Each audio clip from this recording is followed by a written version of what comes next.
Hi, everybody. My name is Kim Ahmed. My students call me Farmer Kim, and I'm a school garden educator. I work with Moss Haven Farm in Richardson ISD. I have a program called Grow Garden Grow to help schools in North Texas reach sustainability with their garden programs. And I'm also the co-chair of the Slow Food USA School Garden Network. So Farmer Kim is my name. Gardening's my game. I became a school garden teacher because I was really concerned about the environment and the health of kids in the United States. In Dallas County, there's 10-year-olds that have type 2 diabetes, which is a grown adult disorder based on the foods that you eat when you're a kid. So I was really concerned about that. So I started with that. The health of kids, the health of the environment, and of course we're studying academics because we're in school, so that's part of what we do too. All those things together create a really good garden program. So today I'm going to talk to you about building a school garden army. This is my jam.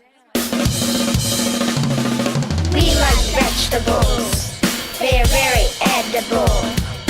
We like vegetables, they're very edible.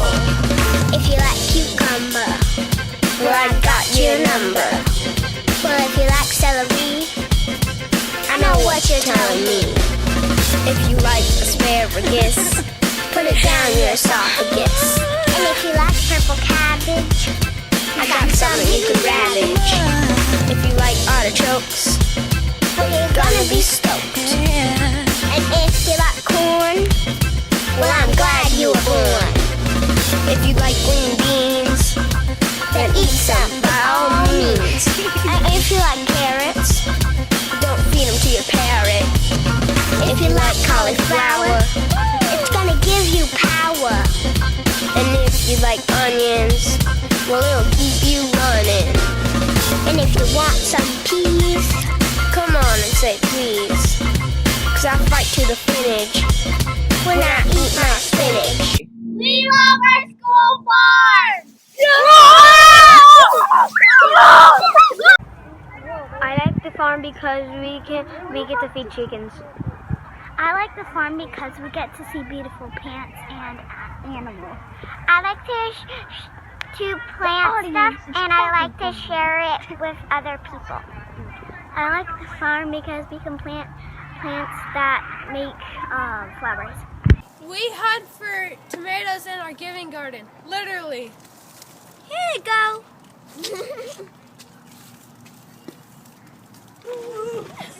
We are farmers!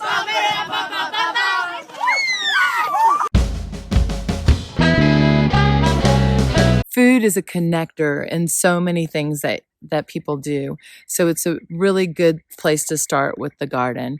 Many kids can share their cultural backgrounds with food. You can learn the history about different foods and where they came from and how they came to be and how different cultures use that food.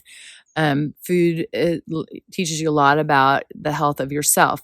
If you're eating fresh fruits from the garden and fresh vegetables from the garden, that's going to be the best rainbow to eat versus Skittles.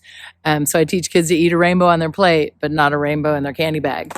But those kinds of things are really important because when kids learn them when they're young, they have a better opportunity to growing up to be healthier adults. What you kind of are who you are by the time you're 5 years old, really, and that includes the foods that you eat. So if you get used to eating chips and drinking sodas for breakfast, that's what you're going to do as an adult, and your health is going to suffer that. So I teach kids young at an early age that it's really, really important that they eat healthy every single day, every single meal, drink lots of water, because what you're doing is you're either building a healthy body or you're building an unhealthy body. So we work to grow healthier bodies. And it's sort of like you are what you eat. And if everybody's eating apples for a snack, then you're going to want it. So it's just kind of making garden foods popular and cool and groovy, and we all rally around that. I conquered my fear of eating a tomato. Yay! Give her a cheer! Yay! Tomatoes!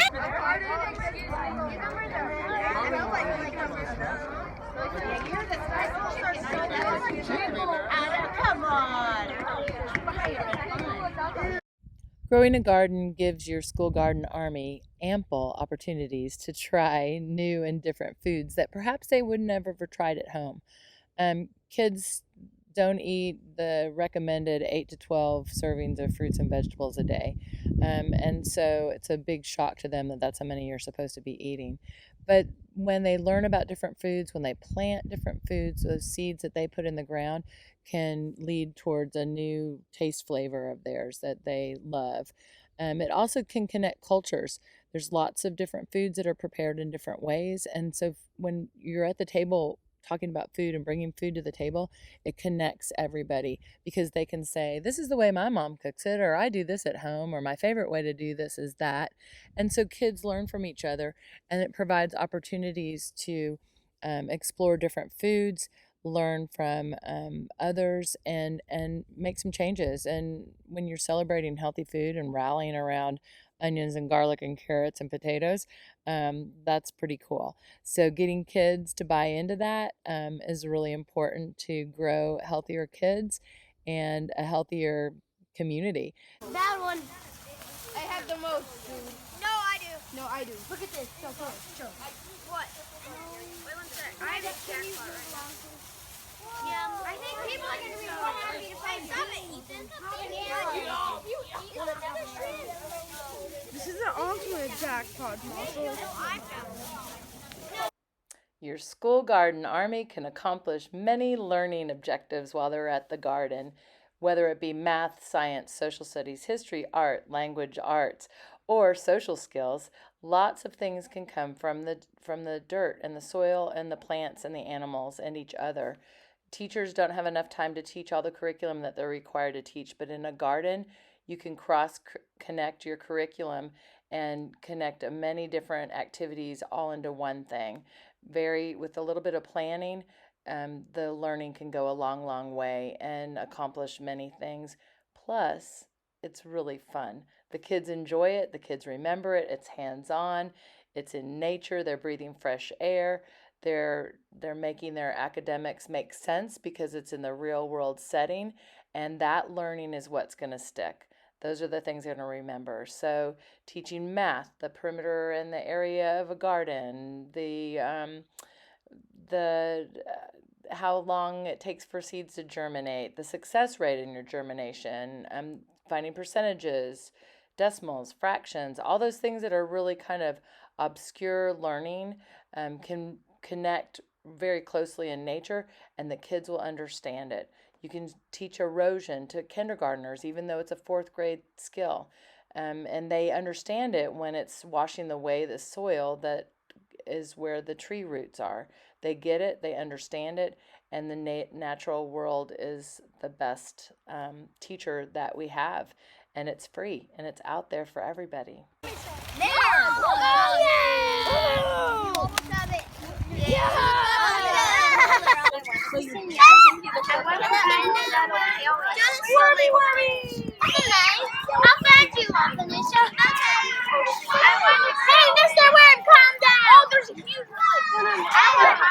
What's this? Oh, that's a potato. Whoops. I didn't know that was a potato.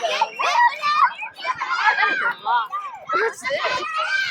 What's that? If you're an educator, then you understand project-based learning. And project-based learning is learning about things that actually are real life, real world problems or real world challenges. And it's about working together as a group cooperatively, solving those problems and figuring out ways to make the best of it, of what you can. So lots of project-based learning happens in the garden. Planting, harvesting, caring for the plants, learning about perhaps the rainwater catchment systems, drainage, erosion's a problem in a lot of gardens. How do we prevent that? How do we do that? And so lots of things in the garden arise through the kids. And they'll go, well, what if? And we'll just say, well, let's try it. Let's see. Mistakes are made all the time. And we celebrate mistakes because it's opportunities to learn, it's opportunities to grow, and it's opportunities to find new ways and better ways of doing things.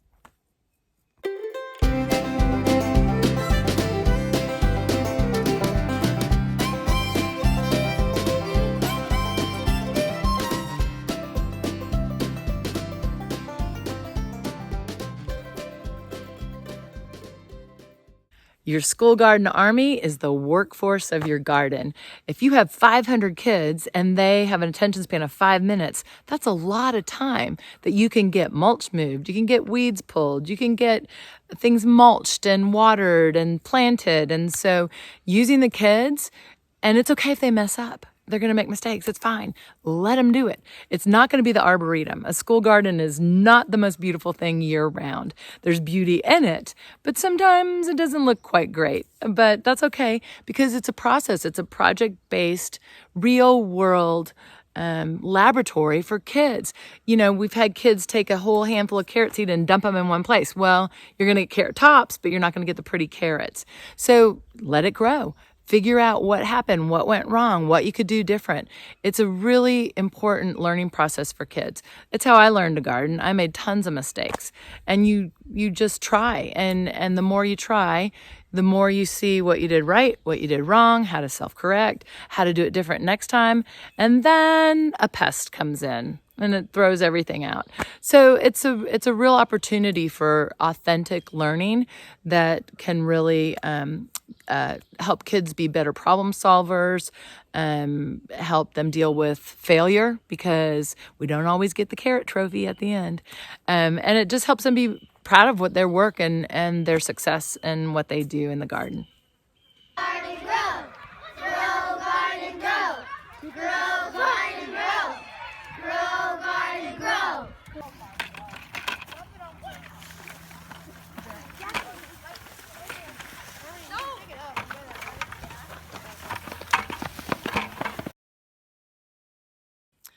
The environment is really important to all of us, and we're learning more and more about the damages that have been done.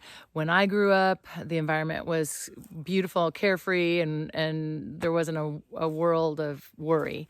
Today, there's lots of worry in kids' minds, and they worry about plastics. They worry about pollution in the air and the water, and there's lots to be alarmed about. These kids are growing up with a world that we didn't preserve and take care of. And so the kids are very, very aware of environmental issues. They're very, very hopeful about creating change. And I really think that when you teach kids younger, that they'll grow up respecting things more than what we did. If they're actually out in a garden, actually doing work in the soil and connecting to the animals and the cycles and all that's out in nature, then they're going to respect it. They're going to be less likely to litter. They're going to be more mindful to turn lights off and turn the water off when you're brushing your teeth. And just being more conservation minded, the garden leads to that. And we all have to do our part, but it's really important to teach the kids how to do this because they're going to be the keepers of the earth. They're going to be the ones that create change.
Enjoy, guys. I put one in. I put one in. So yeah.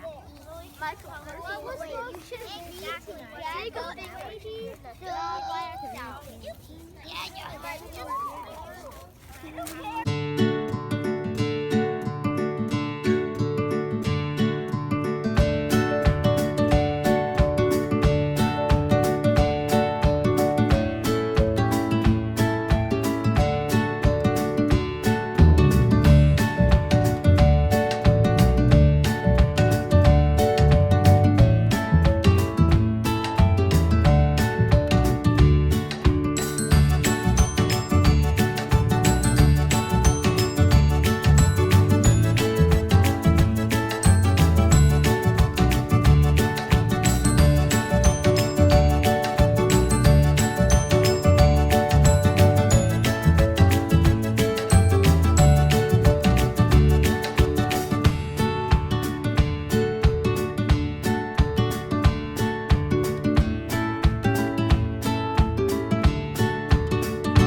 throw them now and see how well we throw them. Very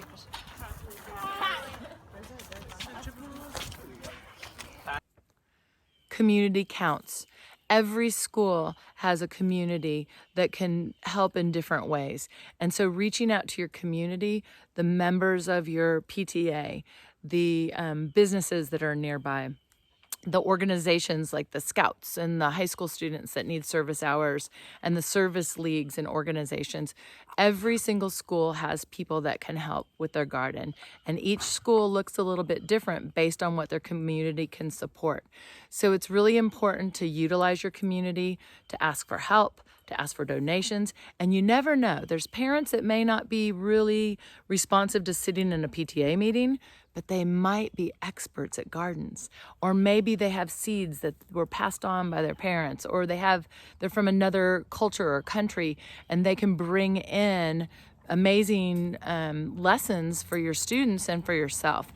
So always use your community and get them involved, because the more they're involved, the more there's buy-in and there's more built-in community within your garden program. So I highly recommend utilizing your community, finding out how far you can reach to get them involved, because everybody loves school gardens. Everybody wants to get involved in the movement, and they want to help out in any way that they can, big or small, even if it's watering once a week or helping with harvest or assisting with the kids when they come out, or even if they don't like kids, they can come and do something else while the kids are away, but helping to maintain it. So it's really important to reach out, find out who's in your community, and use your community to best serve your school.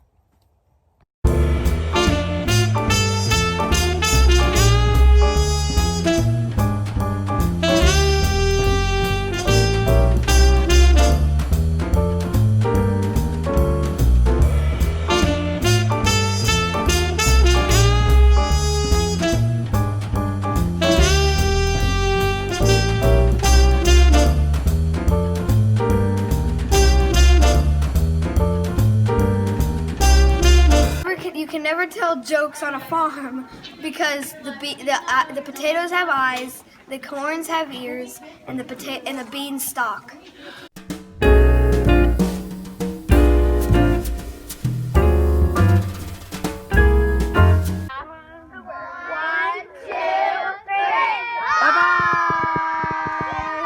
Please feel free to reach out to me with any questions, concerns, and help that you might need in starting your own school garden army.